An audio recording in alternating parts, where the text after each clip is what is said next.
Lost love. It happened to me almost 10 years ago, and I have never been able to forget it. At that time, I was living in the city. Life there was busy and noisy, and although there were many people around me, I often felt quite alone.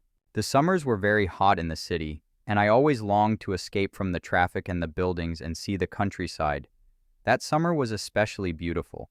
The skies were blue for days, and the evenings were warm and clear. I wanted to be away from the city more than ever. I wanted to walk in the woods, breathe the fresh air, and see real green trees instead of dusty pavements. So, one evening, I made a quick decision. I packed a small bag, picked up my map, and got into my little red car. I drove through the night, heading out of the city and into the open countryside. The journey itself felt wonderful. The windows were down, and the cool night air touched my face as I drove past fields, rivers, and dark lines of trees. I had no clear plan about where I was going. I only wanted to get away, to drive until I felt free. By early morning, I was deep in the countryside. The sun was beginning to rise, the sky turning a bright, brilliant blue. Birds sang in the hedges and trees, and the fields glowed green under the golden light. I felt happy and alive. Everything seemed perfect. Then, suddenly my car stopped. The engine coughed once, then went quiet. At first, I thought something was wrong with the car. I tried to start it again, but nothing happened. That was when I realized I had run out of petrol. "Oh no," I said aloud. "How could I be so careless?" I looked at my map. The nearest town was far away, and I had no idea how long it would take to reach it. I was well and truly lost. Still, there was nothing else to do but start walking. I had only taken a few steps when I saw her. She was walking slowly down the road towards me, holding a bunch of flowers in her hands. Her dress was long and flowing, and her hair was long too, black, shining, and beautiful in the morning sun. She looked like someone from another time. She was the prettiest girl I had ever seen. I wanted to speak to her, so I left the car and walked towards her. "Hello," I said. "I'm sorry to trouble you, but I think I'm lost. I've run out of petrol. Can you tell me where I am?" At first, she looked a little frightened, so I softened my voice and explained again. "I just need to find some petrol. Do you know where I can buy some?" She looked at me with her big blue eyes, and then she smiled. My heart skipped a beat. "I don't know about petrol," she said gently, "but come with me to the village. Perhaps someone there can help you." I followed her happily. We walked together along a small country path. The air smelled of flowers and cut grass. I looked at my map again as we went, but there was no village marked in that area. I told myself it must be a very small one, too small to appear on the map. After a long walk, we came to it. The village was old and beautiful, with tiny houses made of black and white wood. Animals wandered around the little lanes, chickens, dogs, even a horse or two. It felt like I had stepped into the past. The girl stopped at a house and smiled at me. "Please come in," she said. I went inside. The house was small but clean. There was a fire burning, and above it, food was cooking. The smell made me realize how hungry I was. Still, I found it strange. Who cooks food on a wood fire these days? The girl's parents were inside.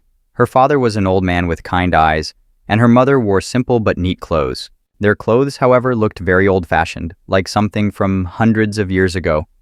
"Sit down," the old man said. "You must be tired. Are you thirsty?" He handed me a drink in a clay cup.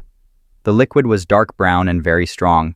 It tasted unusual, nothing like I had ever had before. But I didn't want to be rude, so I thanked him and drank. I asked him about petrol. He looked puzzled. "Petrol?" he repeated. "What is that?" I tried to explain, but he clearly didn't understand. "Do you walk everywhere then?" I asked finally. The old man smiled. "Oh no, we use horses." Horses, I thought to myself. Why don't they use cars? But I didn't say it aloud. The whole day passed in the village. I felt strangely happy there, as though I belonged. The girl's name, I learned, was Rose. We spent hours in the garden, talking. She was gentle and kind, and her smile made me forget all about my broken-down car. But as evening came, her smile faded. Her voice grew quieter, and her face looked sad. "Why are you sad?" I asked her. "I cannot tell you," she whispered. "You are only a visitor here. We have to say goodbye tonight. You must go before morning. It is dangerous here." I was shocked. "Why must I go? I don't want to leave you. I love you, Rose. I'll go to the next town, get some petrol, and then come back for you." She didn't answer. She only looked at me with tears in her eyes. Finally, she said, "We must say goodbye. That night at midnight, I left the village. I walked for hours through the dark countryside until I finally saw the lights of a town. I bought petrol and then asked the man at the garage about Rose's village. He looked at me strangely. "What village?" he asked. I described it. The little black and white houses, the animals, the old-fashioned people. His face changed. "There was a village there once," he said slowly. "But it isn't there now. It burned down a long time ago. Everyone died. People tell stories about it." I couldn't believe what I was hearing. "When did it burn down?" I asked.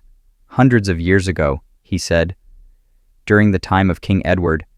A man called Marcus Seth was angry with the villagers because they helped the king, so he set fire to the place. No one survived." I stared at him in shock. That couldn't be true. I was there only yesterday. I had spoken to Rose. I had eaten with her family. But then I remembered the strange clothes, the old houses, the fire in the kitchen, the horses. It all began to make sense. The man continued, lowering his voice. "They say that once every 10 years the village comes back. It appears for just one day. But if you do not leave before morning, you can never leave at all." Suddenly I understood. That was why Rose told me to go. She loved me, but she was afraid for me. I returned to where the village had been, but there was nothing. Only fields and flowers, trees and birdsong. The village had disappeared. I sat down on the grass and cried. I had lost Rose. I will never forget her. But now, almost 10 years later, the time is nearly here again. In 2 months, the village will return, if the stories are true, and when it does, I will go back. I will find Rose again, with her long black hair and sad blue eyes. And this time, I will not leave before morning. This time, I will stay.